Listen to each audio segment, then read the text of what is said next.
discouraged, take a shot of liquid courage. 'Cause my monsters are real, and they're trained how to kill. And there's no coming back, and they just laugh at how I feel. And these monsters can fight, and they'll never say die. And there's no going back if I get trapped. And a hello to you and a welcome into Windermere High School on the Varsity Sports Network on this Monday afternoon for high school baseball. We have a matchup today between a team looking to rebuild and doing a pretty good job midway through the second season of the new coach, going against a team with state championship, at least state Final Four aspirations. Windermere, the home team, with a 14-3 record. Wekiva, the visitors, with a 6-7 record. I'm Neil Fisher, along with Adam Bates. And so, Adam, as we're just a few minutes away from first pitch, what are some of the keys to today's game? Well, you see a lot of talent on the field. Wekiva is just going to have to, I believe, play small ball, limit the mistakes because there's some quality hitters on the other side, throw a lot of strikes, and compete. And they're not going to outslug them. It's a beautiful day out here at Windermere High School. From the wind. Besides we're literally at Windermere High School. Made that joke earlier today. I'll only use it once. But we're going to have a lot of fun, beautiful day. A lot of talent on the field, and a lot of great kids and families. Okay, so Wekiva steps up. Starting lineup, number 3, Dalton Varney, the shortstop. Number 1, C.J. Goodwin, the center fielder. Number 2, Jazzy and McCoy, the catcher. That's due up here in the top of the first inning. And on the mound, they will be facing Mason Evers. So Varney steps in with a .483 batting average, leading hitter for Wekiva. And we are underway with strike one. The rest of the Wekiva Mustangs lineup: Jackson Zapata, the left fielder, number 15 in the cleanup hole; Demir Simon, the first baseman, number 20; Aiden Brandenburg, the DH, number 18; number 14, Gray Jones in right field. 0-2 count now on Varney. Jonathan Mills, the second baseman, number 5; and number 11, Andre Maya, the third baseman. 0-2 count. And Evers steps off.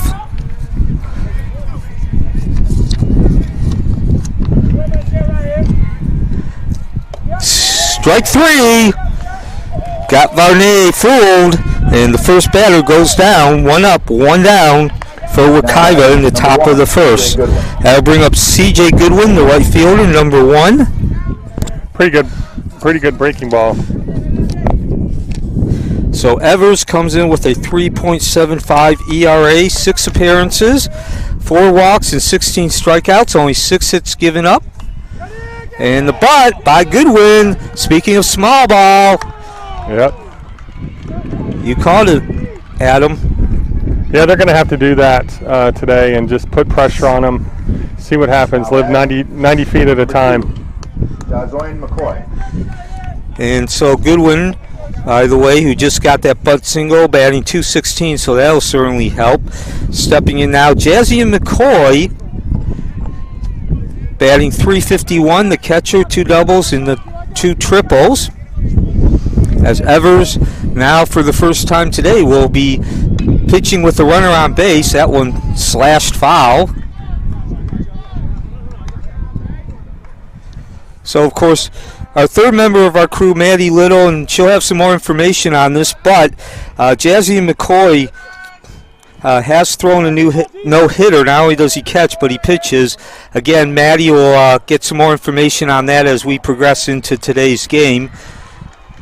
In the meantime, McCoy at the plate with an opportunity to give Wekiva some, momentum and create a position from which to work from. Absolutely, they want to try to put a number or 2 up here on the board, and not have to be defensive the whole game. So before they get out there, so they got it runner on first, and one of their leading hitters, one of the leading players, and got back. So Evers with the quick throw over to first. And so Wekiva, as we mentioned, they're a team that pretty much falls under the umbrella of rebuilding. If you want to look at it that way, to be honest, they've gone many years, over a decade, which they really, before, they come in 6 and 7. Sure. This is Mike Scudero's second year.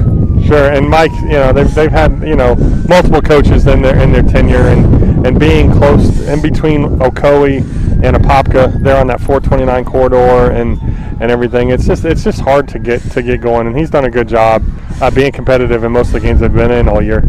Yeah, and the reason I mentioned that 6 and 7 record, I know that isn't anything to write home about, to use the old cliche, but this matches their win total from last season, and they reached that about halfway through the season as Evans goes back to work with 2 strikes on McCoy.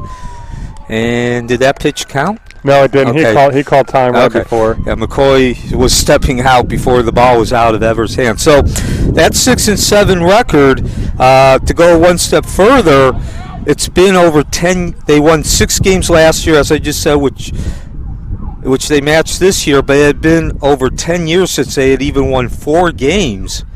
Yeah, it just getting it going, a little inconsistency. Throw down the second. And so much for the scoring opportunity.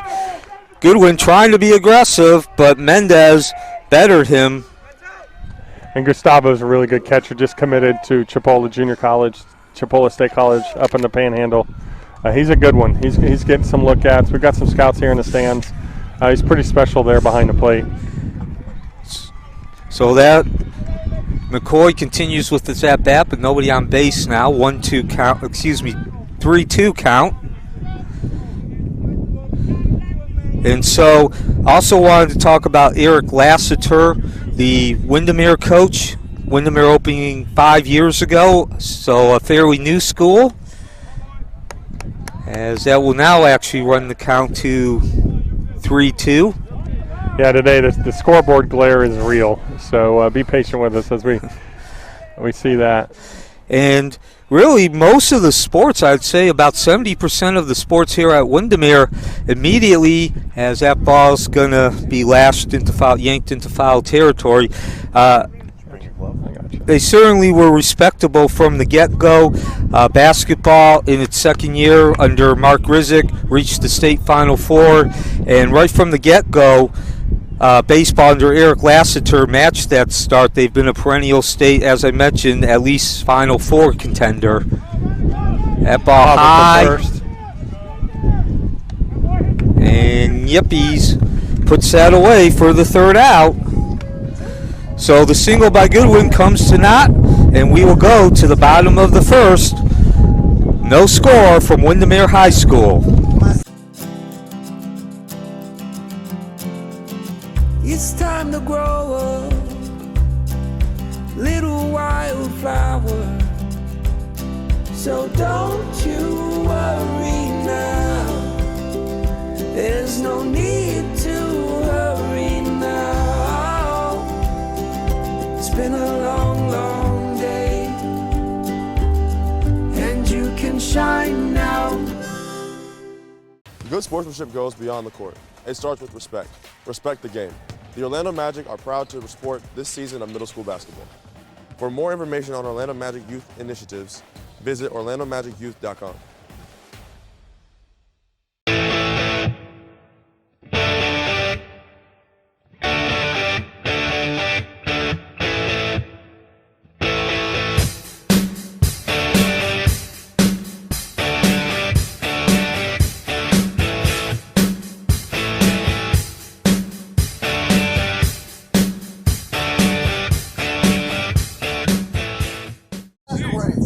Windermere High School, the site, 0-0 the score. An important midseason matchup for different reasons for both these teams. Wekiva on the mound, on the field, and they will be starting freshman Chance Griffin against the homestanding Windermere Wolverines, who come in with that 14-3 record.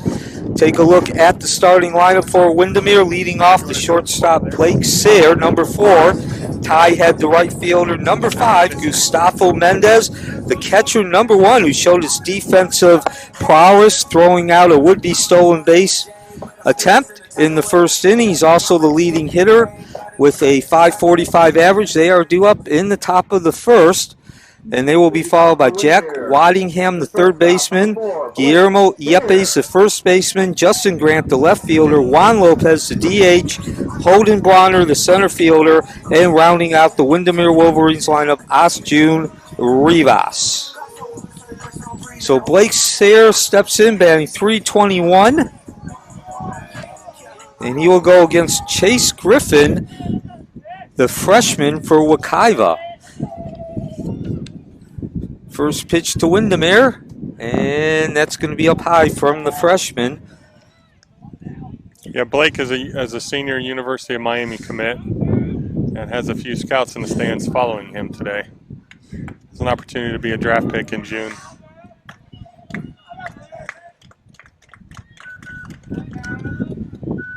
And the second pitch outside. So as we closed out that first inning, Adam, I'm Neil Fisher. That's Adam Bates. We talked a little. We started to get into Eric Lassiter and Windermere Wolverines, their athletic history in general, as the count now 2-1. Again, Windermere, one of those schools from the get-go. Most of their teams, about 70%, were respectable, reaching the 500 mark in the first season. As that ball is skied high, middle of the infield, that's Mills. And the air be a problem. Plops out of his glove. So disaster for Wekiva, certainly opportunity to overcome it, but makes life more difficult for themselves as Ty Head steps in. Coach Lasser's not going to be too happy here. Blake didn't come hard out of the box, and he could have been, with his speed, could have been at standing up second base. High sky today with a lot of wind. They've got to over-hustle, and Coach Lasser, the program that he runs, is not going to be very happy about that. Yeah, 294 for Head, 4 doubles, a triple, and a pair of home runs. And where I was going with Lassiter, his team from the beginning were a playoff contender, but he came from Apopka. For those of you unfamiliar, this is really a non-sports fact, but tied into this athletic program. Doug Guthrie was the coach the principal Correct. at Apopka when Windermere was open, and OCPS gave him the call and the offer to open up Windermere as. And he brought Fred Priest with him to Yes, be the AD, so the that was AD. an easy call. And then Eric got an opportunity. Eric and I have been friends for a long time. Got an opportunity to put his stamp and start something new. And he's an Apopka grad and played them. They beat them last week, so a lot of play there. But he had an opportunity as a young coach to come in and make his stamp and build something. And a very good coach, runs a very good program, great assistants. 1-1 count on Head. Yeah, so that just kind of talking through that and everything. He wouldn't leave for a lot of places, and getting a chance to work for Doug and for Fred, two legends in Orange County Public Schools, was something he couldn't turn down. Yeah, and just to go one step further, when, again, Doug Guthrie opened up the school as a principal, he took it seemed like about 2/3, 70% of everybody from Apopka, because it was such a unique opportunity. Not just the athletic or the faculty, but a lot of the support staff went with them. Of course, I have worked for the Apopka Chief for the last 15 years, so Apopka, one of the two schools we cover, Wekiva being the other. As that ball lined, and Simon snags that ball onto first, the DP, so they do overcome that early mistake, the error, and just that quickly, 2 outs with nobody on base. That's what you're looking for with Wekiva. 6 inches either way, that's a double down the line. Blake's given a chance to possibly score. And you got a runner on second, third with none out. But, hey, that's baseball right there, and they're living to get outs and get more opportunities. Wekiva is against this Windermere team. Gustavo Mendez steps in. Again, the leading batter for Windermere at 5:45 as he looks at strike one. Griffin finding that strike zone. 3 doubles. He's also the leading home run hitter for Windermere, who, by the way, has hit 16. And a strong hitting team at 306. And this is going to find that hole. Nice piece of hitting by Mendez. So runner at first with 2 outs. And there's where that double play comes into play. And again, I know it's a cliche, but oh so true. Best friend of a pitcher. Absolutely. Worst case scenario for Windermere, we'd be looking at bases loaded. Yep, and again, that's just baseball. That's the part of it, and it's about making mistakes, not making mistakes, getting lucky breaks. And today's, the win, line drives. Let's see what happens. So Waddingham will step in for Windermere, batting .356, number 2 batting average.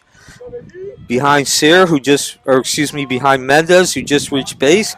4 doubles, a triple, and a home run. And so to conclude my story about Doug Guthrie, again, he opened up the school, moving from Apopka as the principal and taking a lot of people with him. And I did 6 or 7 stories about why the coaches were moving. Of course, we brought this all up because Eric Lassiter, the coach of the Windermere Wolverines. He was one of those coaches that came with Doug Guthrie to Windermere. And all of them said, as a throwback to first, and Mendez with the safe slide, if it was any other school, they would stay at Apopka, but they wanted that unique opportunity, putting their fingerprints on opening up a school and continuing to work for Coach Guthrie and, as you mentioned, Adam, Coach Priest as the athletic director. And right now what was happening, number 13, Declan Brown came in to run for Gustavo, the catcher. In high school baseball, you can't have a courtesy runner for the pitcher and catcher. And today we have that opportunity. The pitcher's having the DH. So those of you that are listening and watching, just learning a little bit more about the high school game, what they do, what they call the courtesy runner or the speed up. So this is Jack Waddingham at the plate with the 1-1 count. Recent commit to Stetson. Waddingham, one of 4 Wolverines Windermere players, batting over 300. 306 batting average for Windermere, and that's certainly something from the very beginning. A good, strong hitting team at Windermere. Throw back to first, and your defensive lineup for Wekiva Mustangs, who again coming in at 6-7, best record they've had in about 10 years. McCoy behind the plate, Simon at first, Mills at second, Varney at short, Maya at third, left to right in the outfield, Zapata, Goodwin, and Jones, as the count now goes to 2-1. And Chance Griffin on the mound, the freshman. And certainly, Adam, we've talked about Windermere from the get-go, just being a perennial team expected to make deep runs. Wekiva a little bit different, as the count now 3-1. So certainly a hitter's count for Waddingham. Wekiva having its best season at 6-7 in about a decade, but certainly they got some nice players for the future. Griffin, one of those. Absolutely. 2 of their 3 pitchers are freshmen. That was going to be my comment. Was we got a freshman on the hill who's getting some experience here, who's going to throw some important innings for him here this year and down the road. And there you see the potential, getting that strike. So that'll run the count to 3-2. Runner will be moving with 2 outs. So Griffin coming in with a 2-2 record, 5.62 ERA. 5th start of the season for the freshman. And Waddingham will extend the at bat, one more pitch. Yeah, with this being their 14th game and schedules and rain and this and that, and they've got a couple weeks left. Obviously they've been gone to him a lot with 5th start, and they've had this their 14th game. Yeah, and part of why we said the future certainly looks bright for him in terms of having players to go to. Griffin is the number 1 guy, is only a freshman, and it's not a case of he's a freshman because there's just no one else who's any good. There, unfortunately for them, they throw a ball 4, and we got some information from Maddie Little down on the sideline. All right, guys, I'm here with Patrick and Jennifer Evers, who have been a host family for the FCSL since 2016. Patrick, why did you guys choose to host families? Well, we wanted to give back to the game. We all love baseball. We're a baseball family, and that's how we're giving back. All right, and how has it affected Mason on the field? I think it's been huge for him, interacting with, working out with. Do you guys maintain relationships with these kids? We do. We actually still talk to pretty much all of them. That's awesome. Yep. It's a good thing. Thank you, guys. Runner at second, first. 2 outs, top of the first.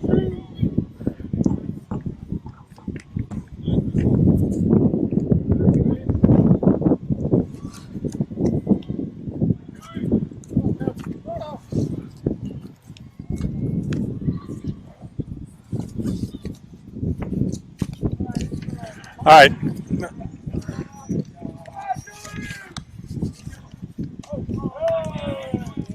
Ball one. First and second here with 2 outs.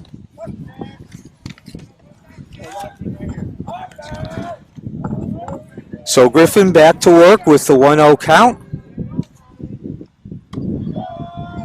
And that'll even the count at 1-1. Griffin also a 17-31 walkout ratio.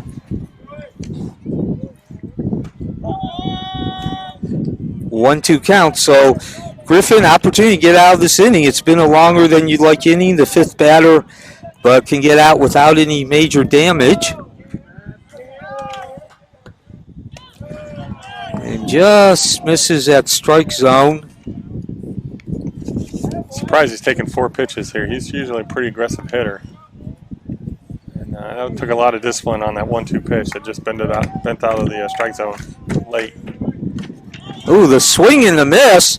Yepes, who was batting .340 and had struck out less than 10 times, fooled on that pitch. So Griffin showing why he's the #1 starter. No score as we head to the top of the second from Windermere High School, Varsity Sports Network. Good sportsmanship goes beyond the court. It starts with respect. Respect the game. The Orlando Magic are proud to support this season of middle school basketball. For more information on Orlando Magic youth initiatives, visit orlandomagicyouth.com. And welcome back to Windermere High School, home of the Wolverines. As they are out in the field, beginning the top of the second, taking on the Wekiva Mustangs. Due up for Wekiva, Justin Grant, the left fielder, number 21.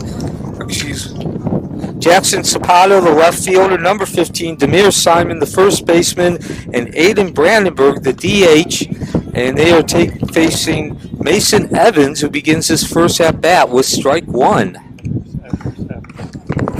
Neil Fisher along with Adam Bates.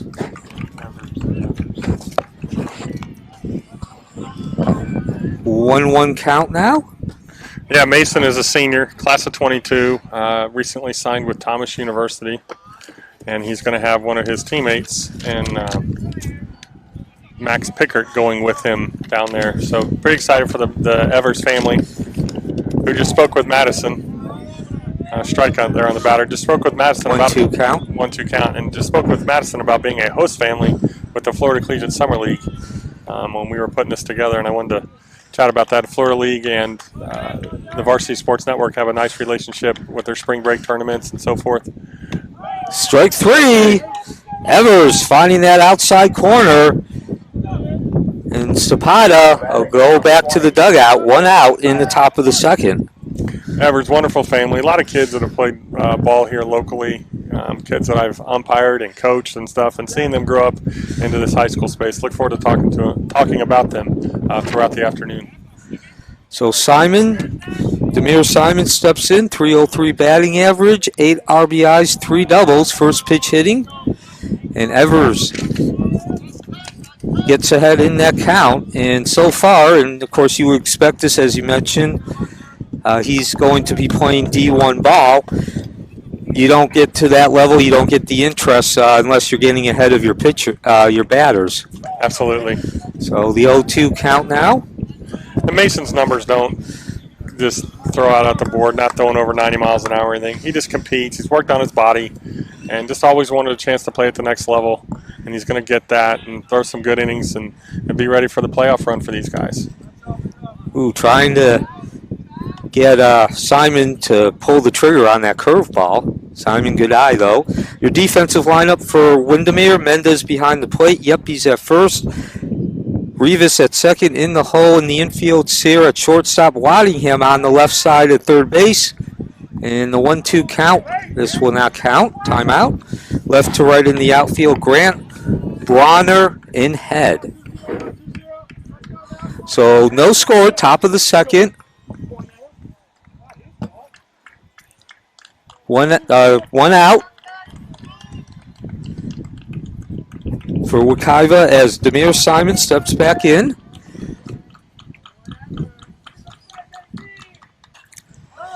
And not a particularly hard straightaway center field. Fighting the sun. That's Bronner. And an opportunity for Wekiva now. Now batting number 18. Aiden Brandenburg will step in. Brandenburg batting .308 with 3 doubles. And that was Ty Head in right field, Holden in center, but Ty's fighting it just like the second baseman for Wekiva. Just a high sky. It's a high sky and the wind and everything, and just got up in their lights. Sunglasses or not, it's still tough. So runner at first with 1 out. 1-0 score. 0-0 score, top of the second. It's great seeing Aiden here after a 2-year layoff from baseball, getting back into it. Comes from a family of his brother and his dad. And Aiden played with a lot of these kids here on Windermere. Dad's been a coach for a long time teacher and educator. So it's neat to see this game. Again, another boy young man that I've seen go up through the system. Yeah, of course, that's Adam Bates.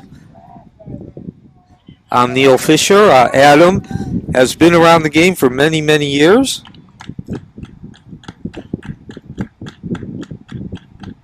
Pitch from Evers. The swing and the miss. Brandenburg fooled. Of course, Adam currently does some umpiring. Yeah, I've been doing it. It's year 28, hard to believe, and you get to see and know a lot of these kids and families at the different parks and schools and stuff, and nice to be on this side. Strike 2.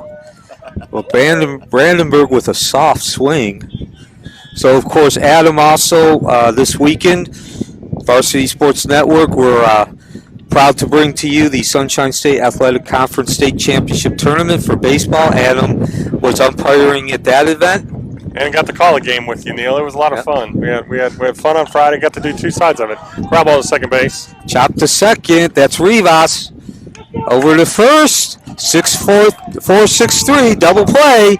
Again, double play. Pitcher's best friend. Second of the game, and that ends the inning. We'll move to the bottom of the second. No score.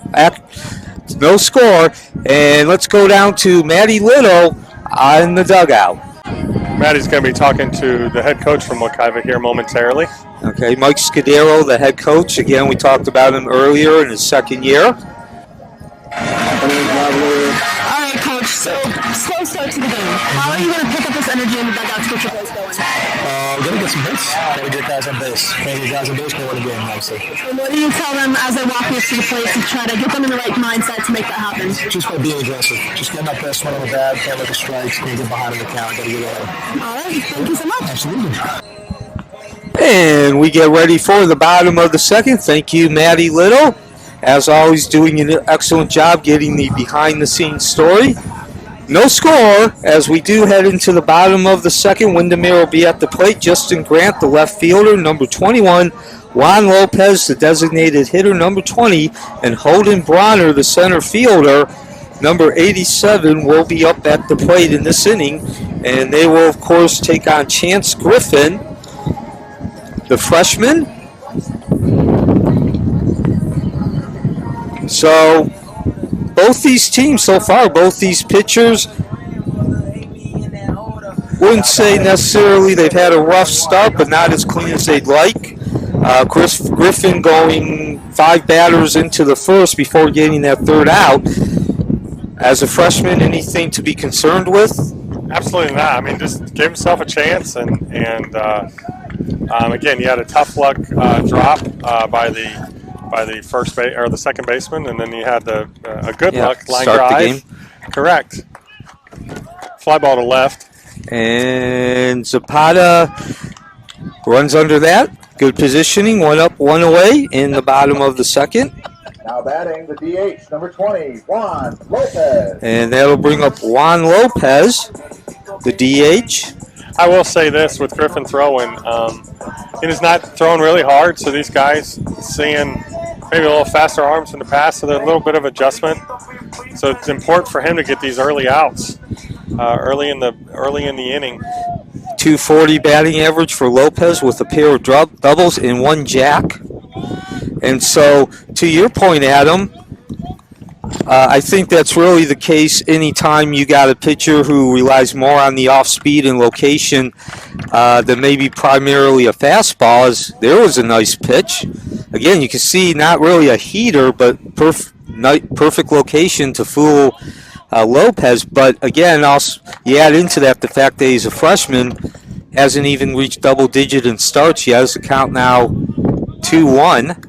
Well, you'll hear with a lot of coaches, you get to this point of the season, especially in the college space, they're no longer freshmen, because they've gone through and finds the hole, slapped between short and third, and Lopez picks up the second hit of the day for Windermere. Center fielder, number 87, Holden. And that'll bring up Holden Bronner.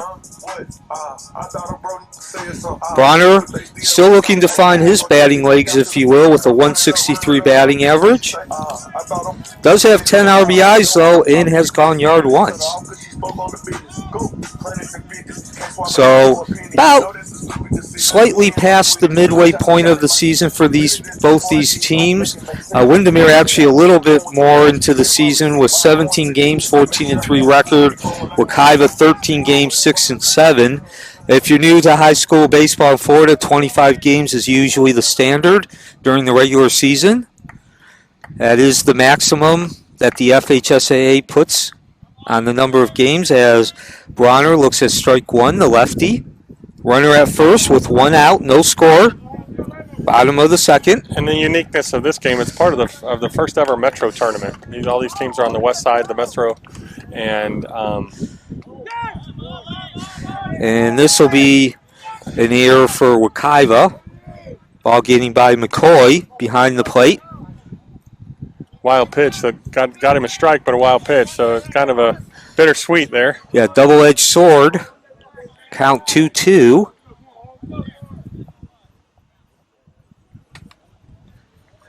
And this is Holden Bronner at the plate.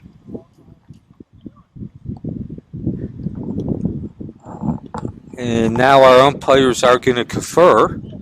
And Griffin puts the hat back on. Gets the sign from McCoy. Runner at second. With one out, bottom of the second, no score.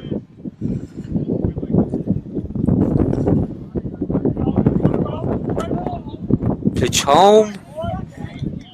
And now the count is 1-2.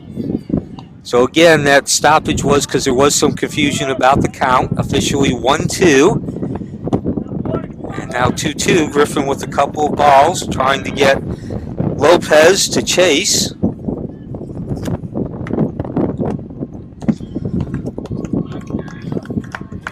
And that ball yanked foul. So count remains 2-2.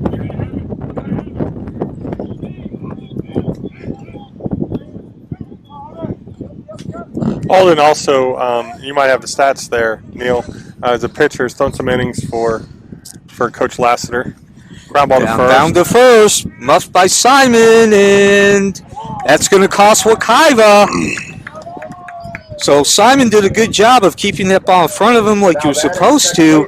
But Adam, it looked to me, it was kind of somewhat, at least more nonchalant than he should have been with that. Yeah, it did that. It kind of, you got to meet that pitcher and stuff. But I got to give Holden credit. Unlike in the first inning with Blake on the pop-up, Holden went hard, and he earned that, because if he's upset grounding out to first base, then he just lopes down there. But he went hard out of the box and caused a little chaos down there, and now we have first and third. And only one out. Asjan Rivas at the plate, the second baseman. Coach has called a timeout here to talk with them and defense, see what they're going to do in this first and third situation. This is a big run. Yeah. No score, bottom of the second, but Windermere threatening. Runners at first and third with only one out. Chase Griffin pitching for Wekiva, and Rivas is going to try the suicide. No, you did not get the out at first. Griffin with the wild throw, and that's going to allow the runner from third to score. Windermere taking the 1-0 lead in the bottom of the second. Now batting. That was a really nice play by Griffin. Fielding. And fielding and made the throw. And unfortunately, his first baseman didn't do it. And that's the little things that we've got. They can't have that many mistakes to give free bases. With a good team like this, now they've turned the lineup over. And Blake Sear now coming up to bat, senior number 4. Yeah, he's 0 for 1, but did reach base on an error in his first inning. And we talked about this from the get-go as Griffin delivers high, 1-0 count. This is a matchup between a team, Windermere being that team, ranked number 25 in the state, Max Prep's rankings, 14-3, and they have expectations of going deep into the playoffs. They're taking on Wekiva, comes in with a 6-7 record, a 500 team. They just recently fell over 500. They haven't been more than 2 games over as the count now goes 2-0. But for Wekiva, that is a huge step in the right direction. Last year was the first year they had won 6 games in a decade, and now they have a chance to not just go over that, but really maybe get 3 or 4 wins over what was the previous best as the count now 2-1. With that said, though, and as Adam just mentioned, Wekiva, that's the difference between Wekiva, the subtle things, the subtle actions, subtle decisions. A couple of errors now have led to that 1-0 lead for Windermere, and they still have an opportunity to get more runs in this inning with the runners at second and third and only 1 out. Yeah, absolutely. 3-1 count on Sear.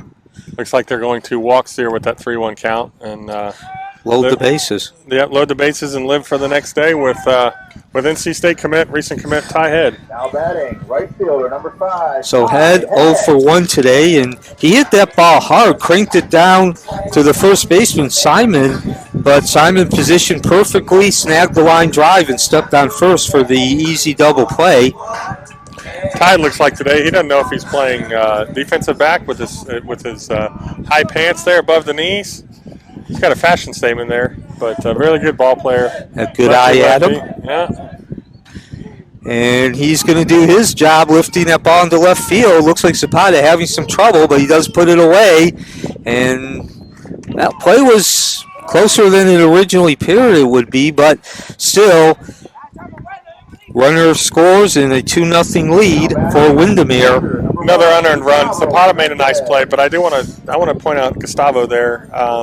Mendez, the catcher, he was right there behind home plate telling a runner what to do. And you could hear him from up here saying outside on that slide attempt. Yeah, again, the subtle actions. Yeah. That's not even something that you see on the field. Mendez helping out his teammate, playing the eyes for him. And just had another intentional walk, which they can do in high school baseball without throwing a pitch, and out of respect for Gustavo. And now number 13, Declan Brown, running at first. So Mendez closed up that at bat, batting .545. Wekiva, with that batting average, didn't want anything to do with him, and Coach Scudero said, we'll take our chances with Jack Waddingham, and the bases loaded. There are 2 outs, though, and Waddingham steps in. Not an official at bat yet. Walked his first time up, and he looks at strike 1, the offering from Griffin.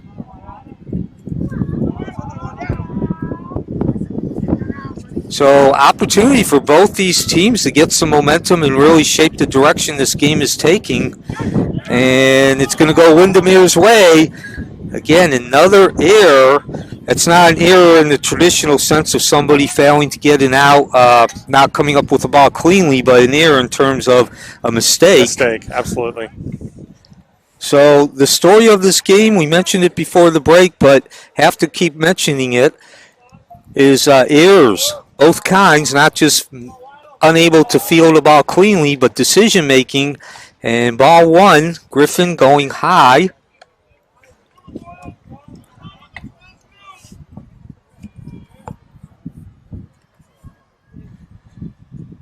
A 2-1 count.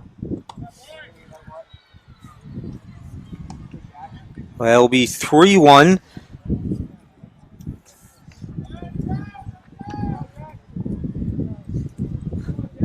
Jack Whitingham at the plate. That'll run the count full.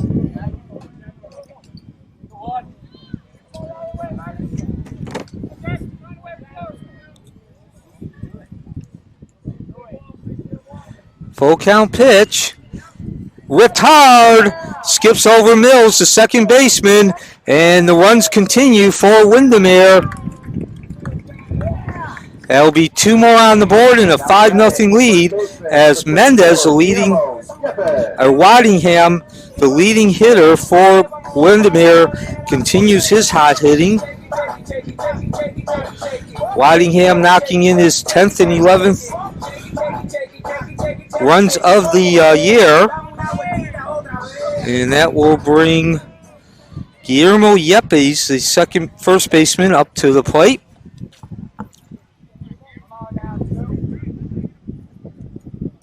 Chance Griffin on the mound for Wekiva. Throw down the second, the skip. And Whitingham, second base taken easily by Whitingham.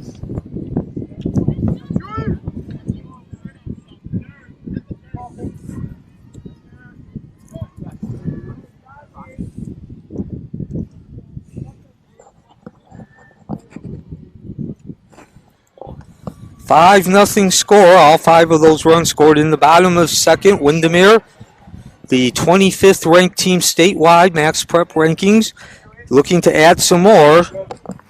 There are 2 outs though, and now a 1-1 count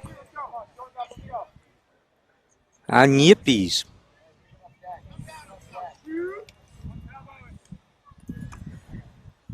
Griffin sets, gets the sign. And there's strike 3. Climbs the ladder to get that important third strike to finish the inning. So Griffin and Wekiva able to stop the bleeding, but not before a 5-0 lead taken by Windermere. All 5 runs unearned. And when we return in the bottom of the top of the third, we'll see if Wekiva can answer. Good sportsmanship goes beyond the court. It starts with respect. Respect the game. The Orlando Magic are proud to support this season of middle school basketball. For more information on Orlando Magic Youth initiatives, visit orlandomagicyouth.com. Top of the third inning as Wekiva steps in, trailing 5-0 against Windermere. And at the plate is Greg Jones, the right fielder. He'll be followed by Jonathan Mills and Andre Maya as Mason Evers continues on the mound, giving up a pair of hits to Wekiva. Looks like we're going to have some action in the bullpen for Wekiva. So the 1-1 count now. And thank you again, Matty Little. So that no-hitter thrown by McCoy was actually the third in Wekiva's history. As Jones with the hard swing, but no connect. It's a good pitch right there. Spotted it up on the outer third. Gustavo presented it well. Our hitter here just went after it. Good pitch. Strike 3. Found the inside corner, and Jones, third strikeout victim for Evans. That'll bring up Jonathan Mills. So Mills batting .273 with 1 home run. Mills, a midseason call-up from junior varsity. Evers sets, delivers. Ball hit, takes a slow hop. And nice job by Sayre to lay back on that ball and then throw a strike over to first to Yepes. 0-0, 5-0. In the top of the third inning, Windermere with that lead. They sent 9 batters to the plate in the bottom of the second to produce those 5 runs. And now Andre Maya steps into the plate. Maya batting .333. Thank you for joining us on the Varsity Sports Network. Neil Fisher, Adam Bates. Check swing. Our umpire, Got a strike there. He went through it. John Coons.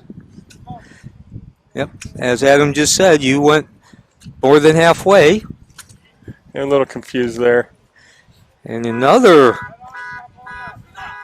odd-looking swing. Certainly Maya fooled on the first two pitches from Evers. Yeah, Mason's done a good job of mixing it up, and he's got them on their front foot, thinking. Third pitch and 3 strikes. So 2 strikeouts in the top of the third, and Wekiva still trailing 5-0 from Windermere High. This is the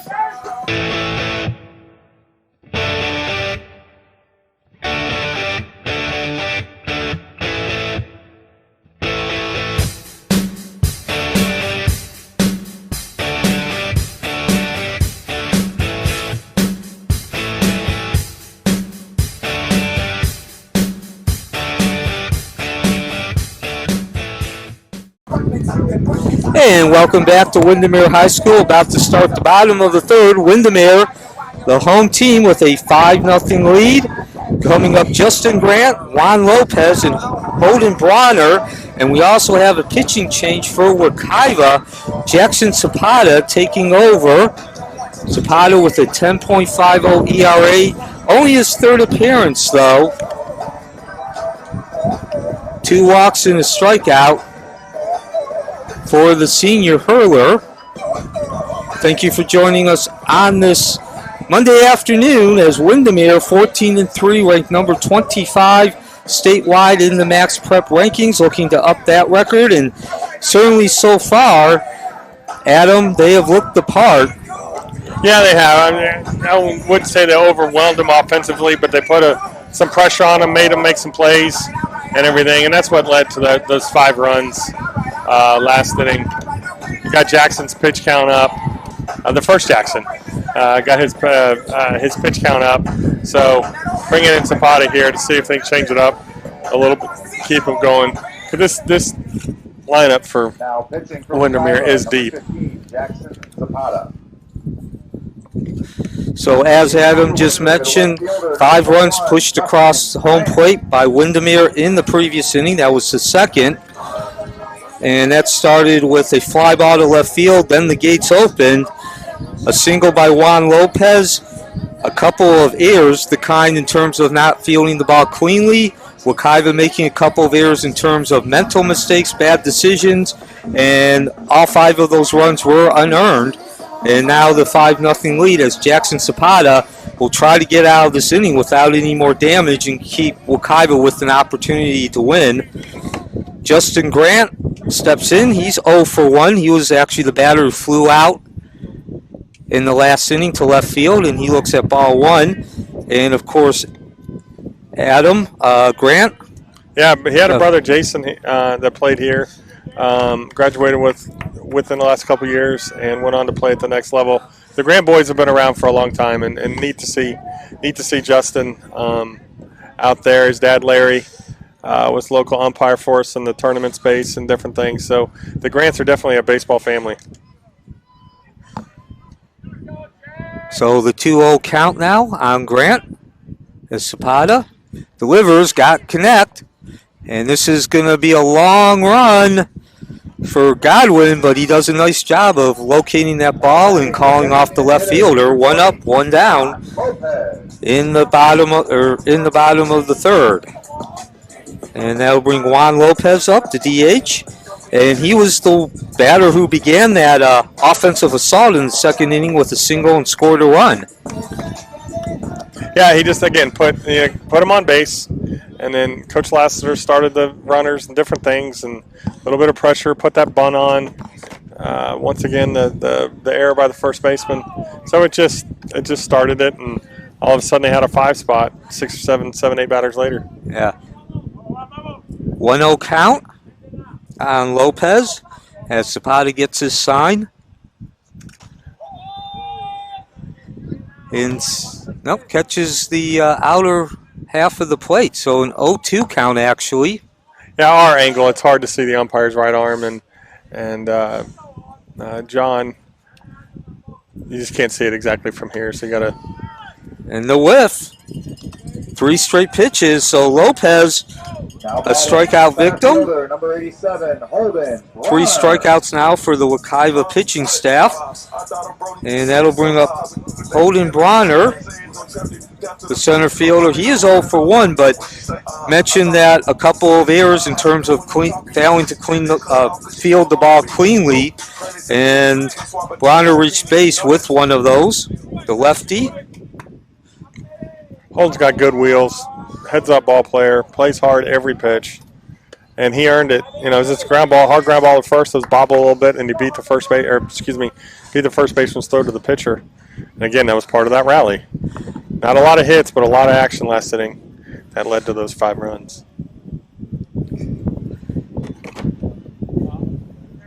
1-1 count. Got to speak with Holden's parents before the game on 2 individual conversations. It was just neat to catch up. He was a young man that I coached right when he was first starting. And to see these kids now as sophomores, juniors, seniors, pretty special. 1-2 count now on Holden as Jackson Zapata, the relief pitcher taking over at start of this inning, has come in and quelled, as you mentioned, what was some hot-hitting hitters. At least so far. There's some good contact, but straightaway center field. Goodwin again, chasing that ball down. He can get after it. Yeah, give him credit using those wheels. So 3 up, 3 down, exactly what Wekiva needs to hold that lead at 5-0 as we move to the top of the 4th. It's time to grow up, little wildflower.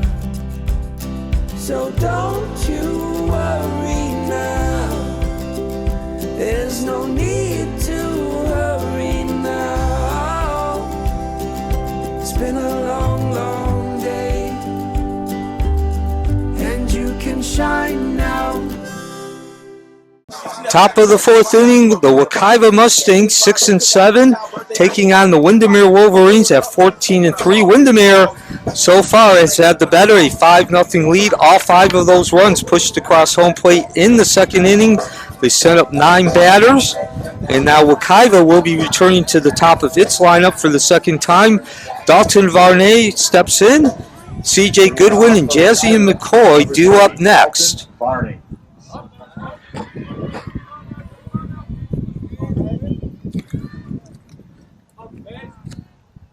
So Mason Evers on the mound for Windermere.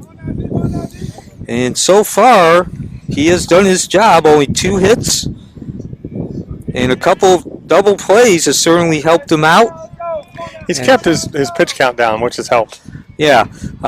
Even though he's given up those 2 hits, it's been 1, 2, 3 innings. All 3 innings. He caught the break with actually C.J. Goodwin, who's due up next. He singled, but then tried to steal second and was thrown out by the catcher Mendez.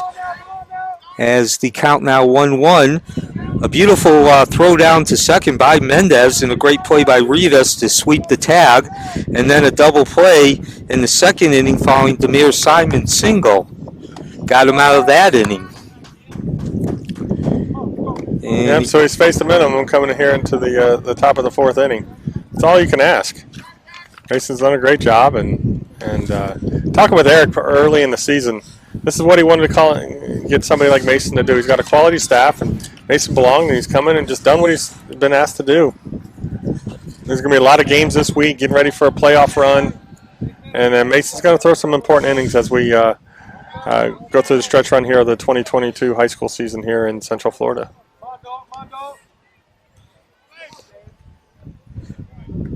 So Evers back to work with the 2-2 count on Varney. And actually we're going to have to wait a few extra seconds as Varney steps out, now back in. Windermere 14-3, ranked number 25 in the state, 3-2 count. That's the Max Prep rankings under Eric Lassiter. Wekiva's 6-7, so obviously the immediate goal is they're looking to reach 500. They've been up and over that all season.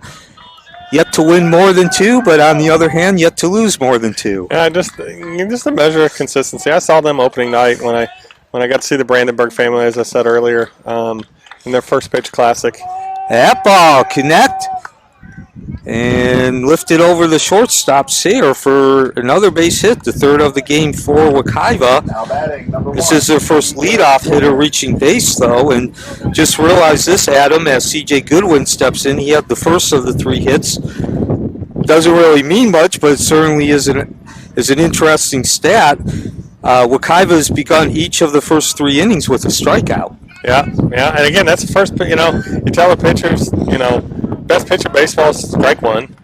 Get that first out, because then the chance for chaos later is not, is likely. Stuff like that, so.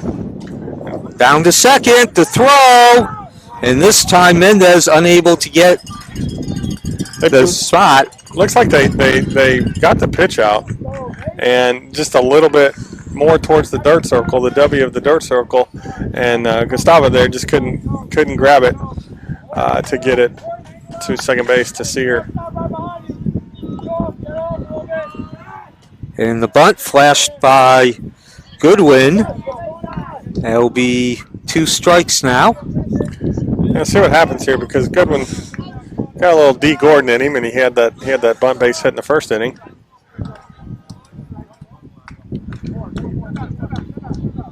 And we're going to have a timeout. Just verifying the count. And the count. 1-1. So Goodwin set to take ball 2. So I think that was a pitch Evers was just seeing if you could get the chase. Absolutely. So the other voice you hear, Adam Bates. I'm Neil Fisher. This is the Varsity Sports Network. Thank you for joining us. 5-0 Windermere lead. They're in the field. Wekiva at the plate. Wekiva with an opportunity to get a run in and maybe find some momentum heading into the second half of this ball game. 2-2 count now. Yeah, that bunt right there, they're trying to get something started. He obviously got his wheels. But if he can pound it in the ground and beat it out, a 2-strike bunt there, down 5. A little surprising, but trying to get.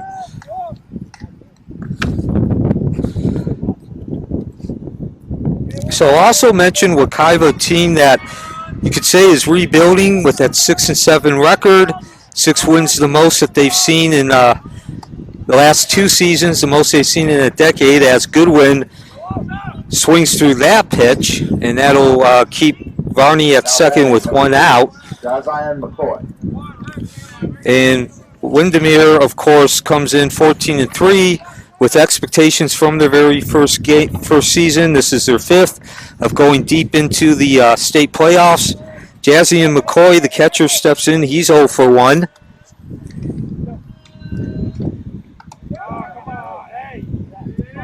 But these are 2 teams in different classes as well. Strike 1 on McCoy. Wekiva, a 6A team, Class 6A. Windermere, a Class 7A team. It's amazing. They're part of both these schools are part of the growth and relief in some form or fashion of Strike 2 of West Orange and Apopka needing relief schools over the years. Windermere was a relief school within the last 5 years for West Orange. And Wekiva was a relief school for both, mainly Apopka and Ocoee, as they've grown here on this 429 corridor on the west side of Orlando from Seminole, or basically all of Orange County. That'll be ball 1. 1-2 count now. McCoy, of course, Maddie Little talking to Jazzian earlier today, mentioned it at the beginning of our game. McCoy throwing the 3rd no-hitter ever in the history of Wekiva. A couple of weeks ago, his last start. This time, though, he's going to have to use his legs, and he does. Varney rounding 3rd, and the throw home, not on target. Mendez did a good job of coming up with that and then swinging back around to the third base side, but not in time. And now Coach Lassiter. Looks like we're going to have an appeal play for missing home plate. And Coach Lassiter and Windermere wins that one. Or are we still debating? Yeah, so it looked like he's saying that he stepped over.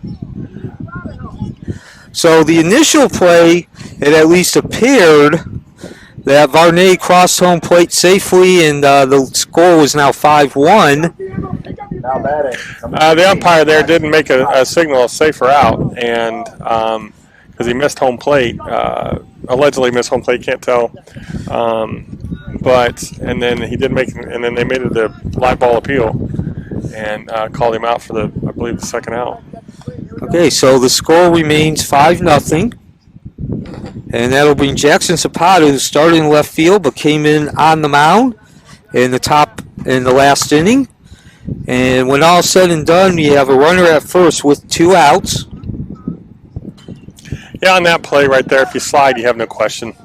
John got on the backside of the catcher, and it's a tough call.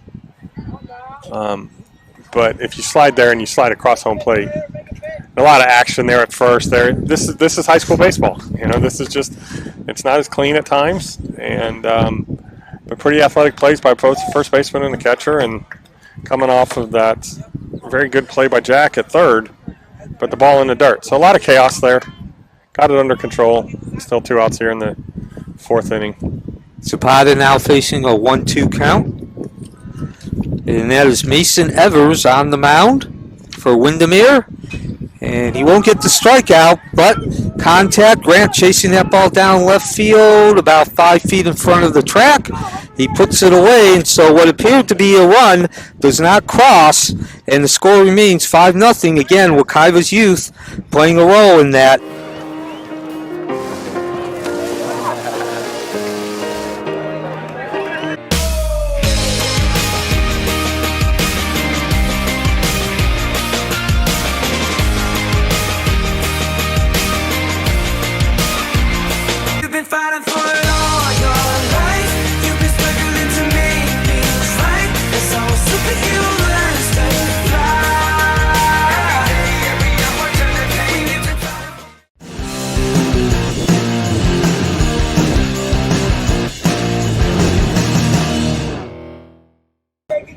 Windermere High School in Central Florida, the location, and the home team with a 5-0 lead as they come up to bat in the bottom of the 4th. A matchup between Metro Conference teams.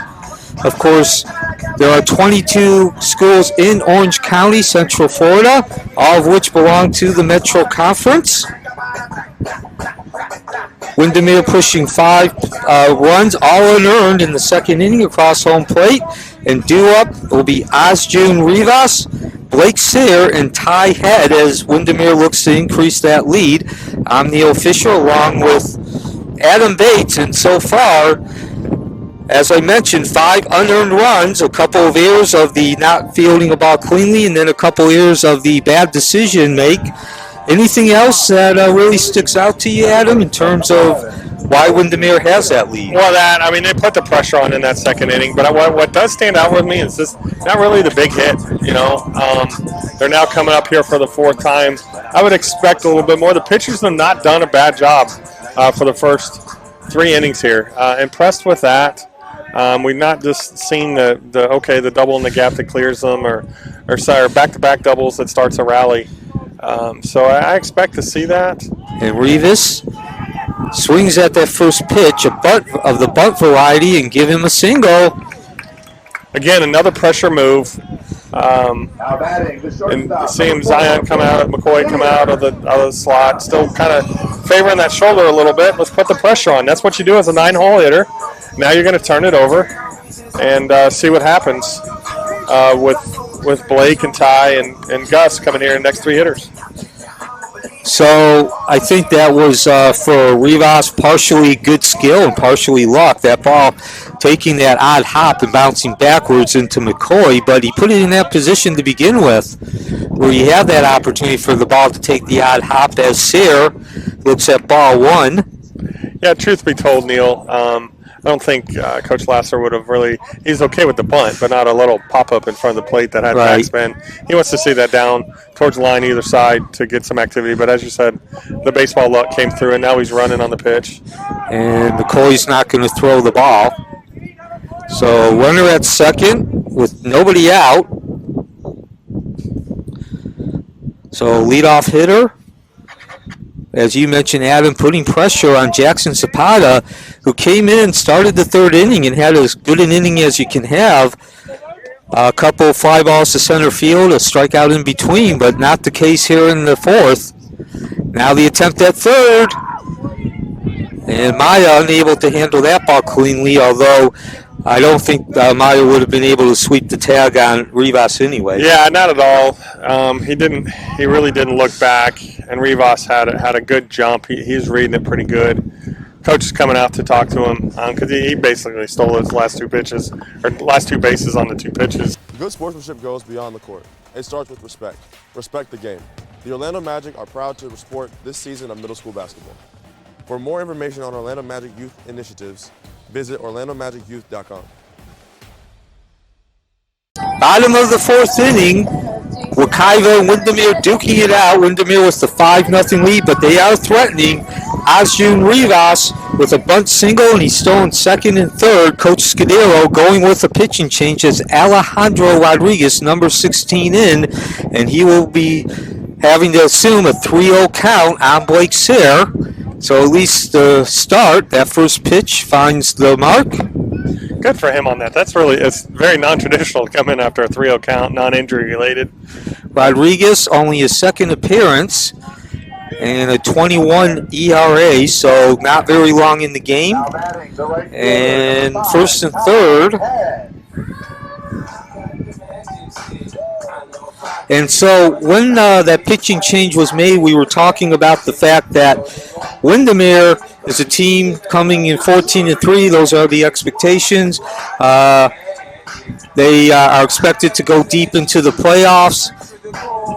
A team with a lot of seniors, certainly Final Four is a reasonable expectation. Where Wekiva 6-7, a team that really has not had much success for a decade, as Rodriguez looks back in, and Ty Head will take strike one. He's actually 0 for 2 today, but does have an RBI.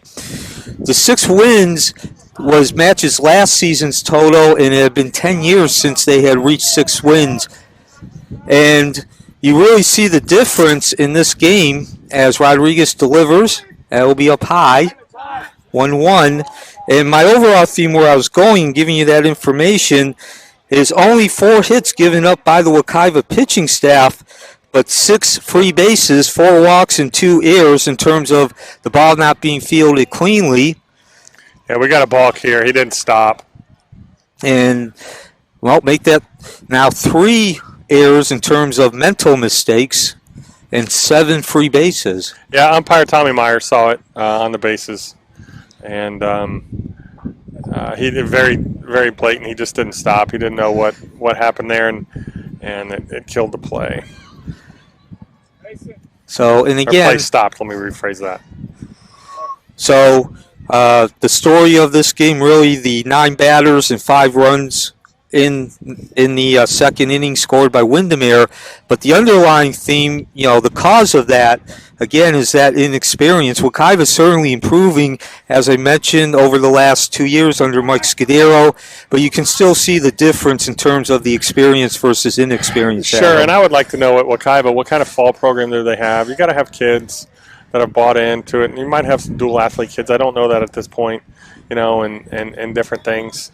And I mean, you also have opportunities with kids with kind of free open enrollment. Kids can transfer in and out and make choices and stuff in the high school space now in multiple sports.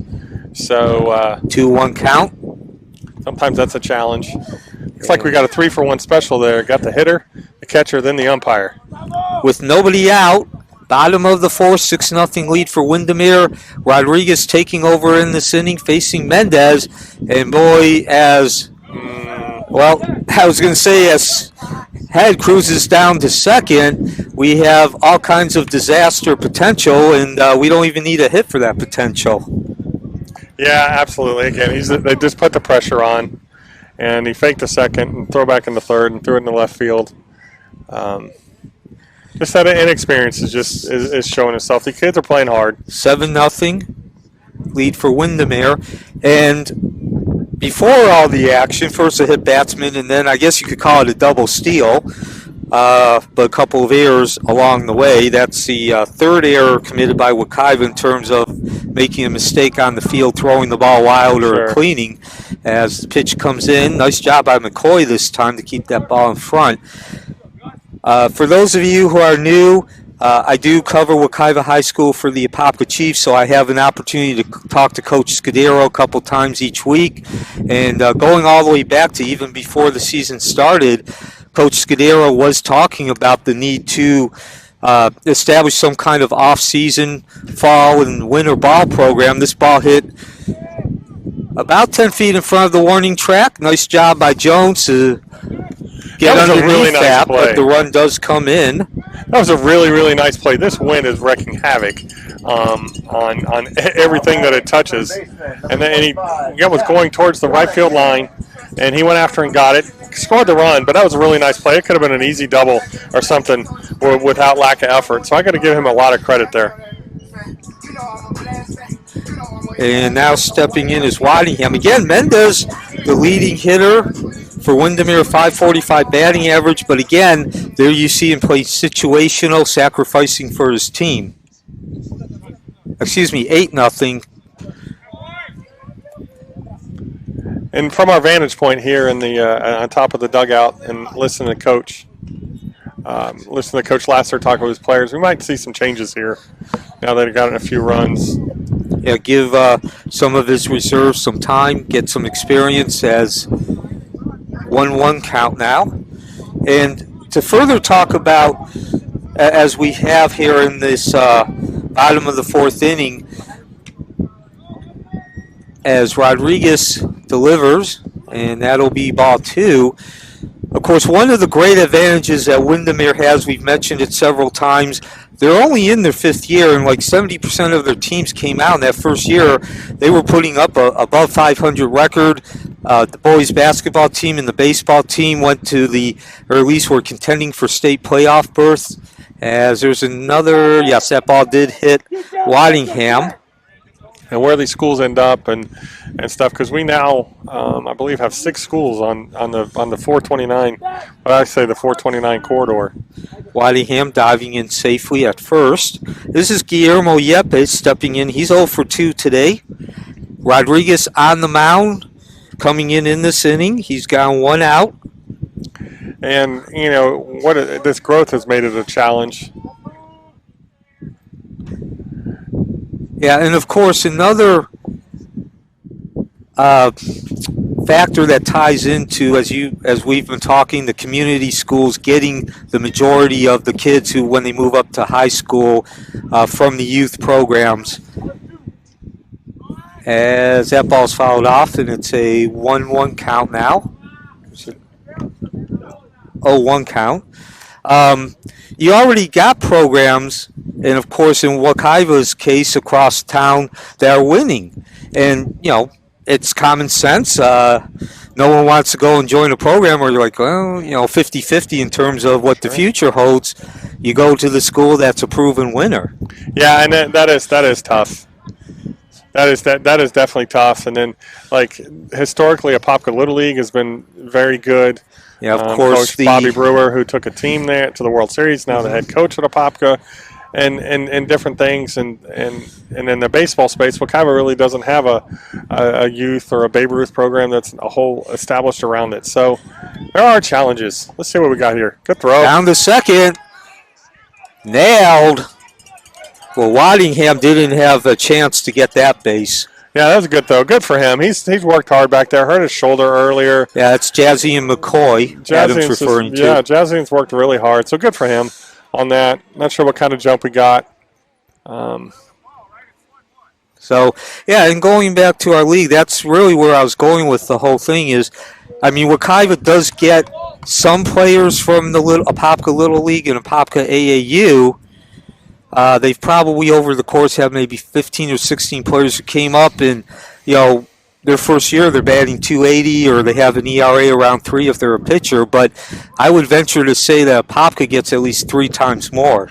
Yeah, again, I don't know the exact numbers, but just traditionally and stuff. And if you're right by the school, versus having an option to go to 2 or 3 different schools and all that, where kids do now, and they know what's going on. They got friends, social media talks. I mean, it's that. So it's tough if you're not established. We have a pop up again in this high sky. Yeah, skied straight up on that right side of the field, and Simon puts away the third out. So a rough start to the inning. 3 batters, the first 3 batters reaching base. But give credit to Rodriguez. He comes in and settles down what could have been a disastrous rally. 8-0.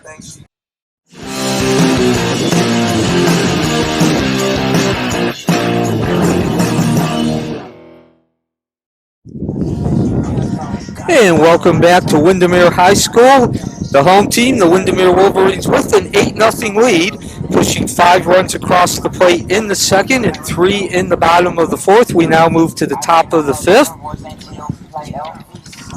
Looks like we got a new pitcher on the mound. Neil? Yes.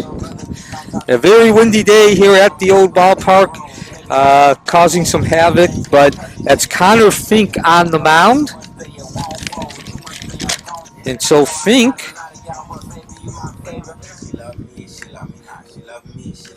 that is Asjun Rivas, who started the game at third base.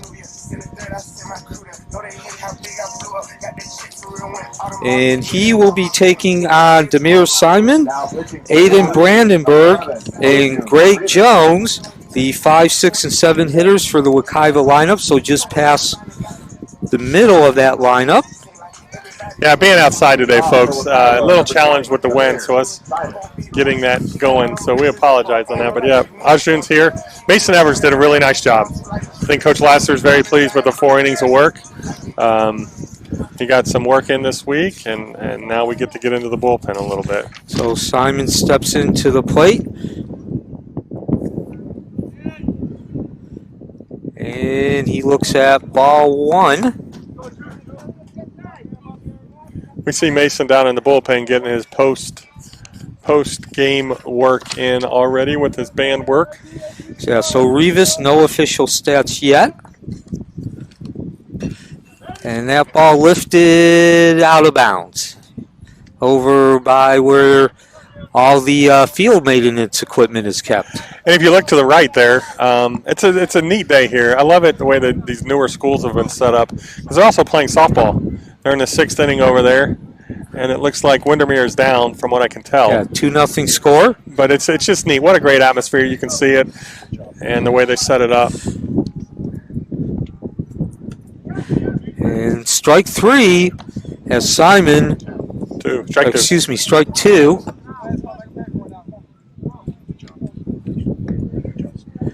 A 1-2 count to be exact. So Simon stepped out of the plate. And there's strike 3. Stood at home plate like the house on the side of the road. Gets the freeze. Rivas on his first batter. And that's Ernie Harwell's, the longtime Detroit Tiger play-by-play man, one of his famous sayings. So, Detroit. Who's Detroit?